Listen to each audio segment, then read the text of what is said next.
Biểu sư ôm dạ nhưng chỉ cắt máu ở đây nhưng không hồn không khi nào nhưng đây ôm mày dạ nhưng ai số ôm mà này ôm mình chào lại một hai đấy còn trộm nó thọt chậm vô bóng để cái con ai thọt thế ấy thọt ấy dạ ông mà mình chẳng làm một nhóm mày đam tạ đam mơ quạt lá cá chẳng làm có sao đam ba cái lụa qua dục từ nào bằng quay đã tiền trong ao giờ ông xây nhắm chào bạn tiền dạ xây bằng ai bình nữa ông xây bạn bạn đấy mà mơ thế mà dục thế tôi lơ không lụa ban thế trái kia nó lại đi nơi trơn dạ ơi sao con nơi trơn này này con nơi trơn cha nó bằng quay cho tôi cái bằng quay cho ông đang bưng từ bãi không dạ cọt sofa nhóm trăng tinh ôm chẳng à đừng lụa tham ba chết rồi tên được ông trăng tam nhóm mày không tam ta tam nhóm món à dạ tam nhóm tinh tam mà cặp bóng đi dạ tinh tam mà cặp bóng mà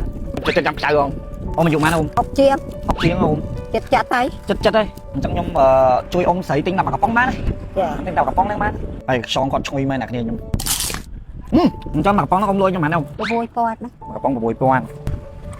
10,000 xong ông chun nó 10,000 ទៀតxongជុំអ៊ំ 10,000 ទៀត 30,000 ឥឡូវចេះបដៅខ្ញុំខ្ជិលអត់បងយកទាំងអស់ហ្មង ขอบคุณ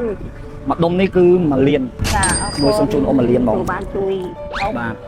យាយចា បងនេះតម្លៃ1លានបដៅ ចា អញ្ចឹងអាគ្នាខ្ចៅមួយយាយមកកំប៉ុងតម្លៃ1លាន រំធ្វើធ្វើតែអូនអើយបានទទួលលុយមីង តែនេះទៅទាំងហ្មងមួយយាយបាច់ដើរទេនាំខោទៅមួយយាយ ចាព្រោះសុខស្បាយរកទីមានបានចាក់ជុំមួយអើយមួយ ធុកសាធុក បាទចាតែអូនអើយបាទចាតែបានជួយលុយមីងមីងអត់មានតំណែងទេថ្ងៃហ្នឹងទេបងអីទេ ហ្នឹងហើយឃើញគាត់សល់ច្រើន ចា ហើយឃើញគាត់ខ្លួនលក់ម្នាក់ឯងបន្ទប់ចឹងណាគ្នាអញ្ចឹងខ្ញុំត្រូវតែជួយគាត់គាត់ឃើញគាត់ជីកាត់ហ៊ុនហ្នឹងខ្ញុំត្រូវតែជួយហ្មង ចា ធុកសាធុកសាធុកអ៊ំហ៊ុនទៅខាងហ្នឹងអ៊ំហ្នឹងណាគ្នា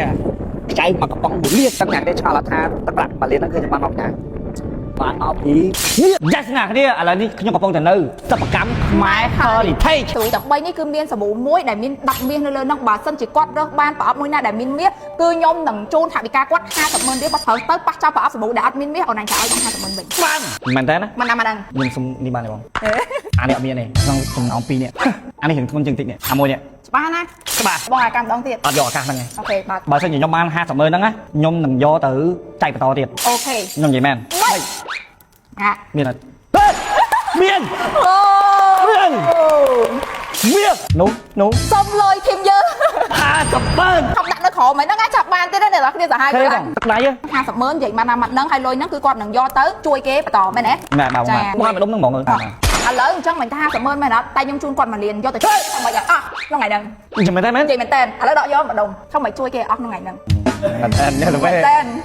ខ្លាំងទៅតែ 50,000 ណាអរគុណចាំមែនទេបងចំពោះទឹកប្រាក់មួយនេះបងអូដល់នេះពេលត្រូវដុំនេះដល់បង ហ្នឹងហើយ អត់ខ្វល់ខ្ញុំឃើញដុំមាសនៅក្នុងហ្នឹងមានន័យថាម៉េចបង មាសគឺជាទឹកចិត្តតិចតួចដែលខាងរោងចក្រសិប្បកម្មខ្មែរ Heritage គឺដាក់ជូនទៅអតិថិជនដែលគាត់គ្រប់គ្រងជាមួយនឹងផលិតផលខ្មែរគឺយើងមានតាំងពីលុយអង្ប៉ាវនេះដូចឃើញលុយហ៎ចាគឺយើងចាប់ដាក់ចូលទៅក្នុងហ្នឹងតែម្ដងចាបើកមកគឺគាត់ឃើញលុយនៅក្នុងហ្នឹងហ្មងកាហ្វេនេះគឺជាផលិតផលដំបូងដែលខាងសិប្បកម្មខ្មែរ Heritage គឺបានផលិតដាក់លក់នៅលើទីផ្សារហើយមានការទទួលស្គាល់ពីក្រសួងអញ្ចឹងបងប្អូនអាចប្រើប្រាស់ដោយទំនុកចិត្តហើយជាផលិតផលខ្មែរពិតប្រាកដ ពេលដែលខ្ញុំបានចូលមកដល់សិប្បកម្មរបស់យើងផ្ទាល់ហ្មងខ្ញុំឃើញបងដែលគាត់ជាអ្នកផលិតហ្នឹងគឺខ្មែរសុទ្ធ 100% ហើយមានសិប្បកម្មនៅខ្មែរយើងផ្ទាល់តែម្ដងគុណភាពហើយ quality មែនតើតែចុះបងមុននឹងខ្ញុំឡើងមកខ្ញុំឃើញឡាននៅខាងក្រោមហ្នឹងឡានគេបង អូឡាននៅខាងក្រោមហ្នឹងគឺយើងមិនត្រឹមតែមានឡានទេយើងមានតាំងពីម៉ូតូទូរស័ព្ទជាច្រើនគឺសម្រាប់ដាក់កាដូជូនទៅដល់អតិថិជនដែលគាត់គ្រប់គ្រងមួយផលិតផលខ្មែរអញ្ចឹងលក្ខខណ្ឌនៅក្នុងការបានឡានហ្នឹងគឺគ្រាន់តែបងប្អូនទិញជាមួយនឹងសាប៊ូ Scrub Cafe ហើយថតរូប selfie ជាមួយនឹងផលិតផលសាប៊ូ Scrub Cafe ហើយ comment រូបថតនៅខ្លួនឯងគឺខ្ញុំនឹងធ្វើការ screenshot រូបថតរបស់បងប្អូនទាំងអស់គ្នាយកមកចាប់នៅក្នុងការ live តតែម្ដងចាប់បានរូបថតណាគេឡានមួយគ្រឿងហ្នឹងខ្ញុំប្រកល់ជូនទៅអតិថិជនអ្នកហ្នឹងហើយ សុំលុយមកបងតែគ្នាខ្ញុំបានហើយអញ្ចឹងខ្ញុំយកតែម្ដុំរបស់ខ្ញុំទេបាទបង ដាក់ចូល ចូលទេបង